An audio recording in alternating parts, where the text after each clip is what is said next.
બનાસકાંઠા જિલ્લાના સુઈગામ તાલુકો આ વખતે કુદરતી આફતના સૌથી ભયંકર ઝપેટમાં આવ્યો છે.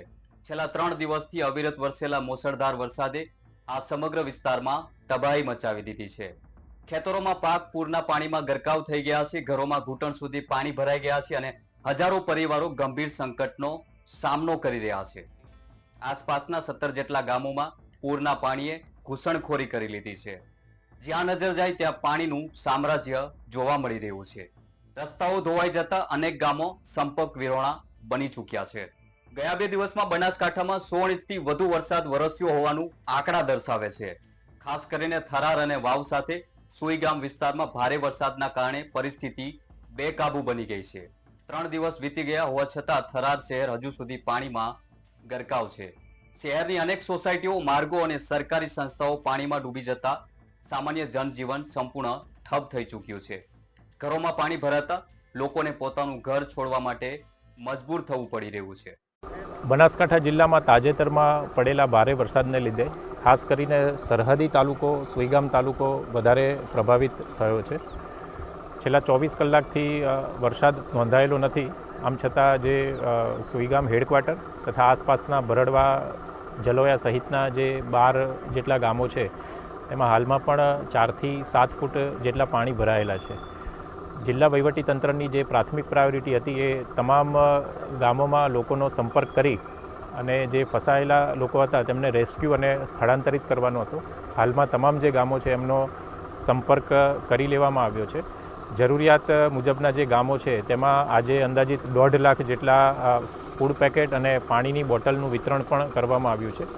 આવતીકાલે પણ જિલ્લા કક્ષાએથી જરૂરી ફૂડ પેકેટ, રાશન કીટ એ અહીંયા આગળ પહોંચતી કરવામાં આવશે.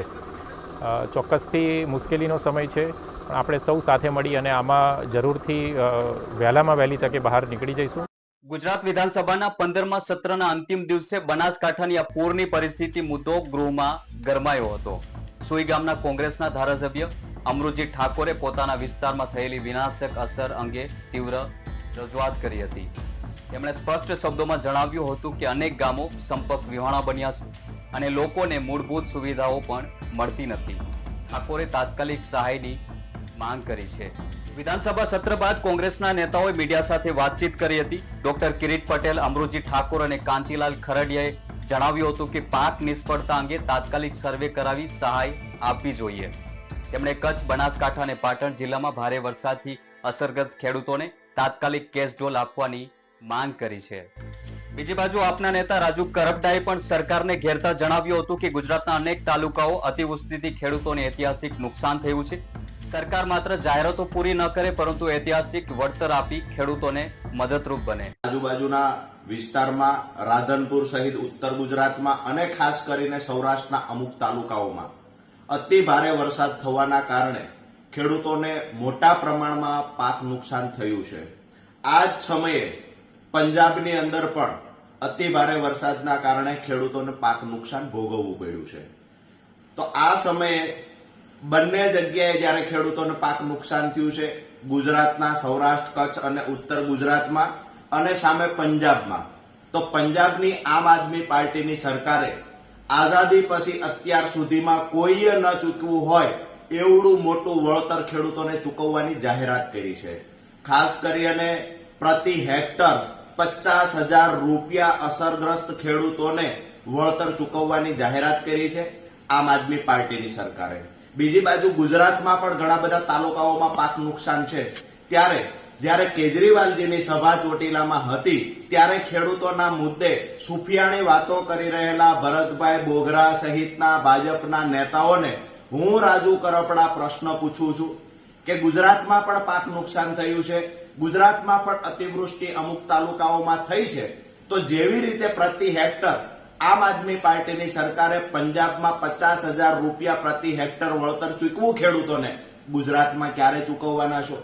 બીજી એક મહત્વની વાત, જો ભરતભાઈ બોગરા ભાજપના નેતાઓને કહે, ભાજપના નેતાઓ, ભાજપની સરકાર નક્કી કરે અને ખેડૂતોને પ્રતિ હેક્ટર આમ આદમી પાર્ટીની માફક જો 50,000 રૂપિયા વળતર ગુજરાતમાં ચૂકવે તો હું રાજુ કરપડા જીવીશ ત્યાં સુધી ભાજપના ગુણગાન ગાઈશ, ભાજપના વખાણ કરીશ.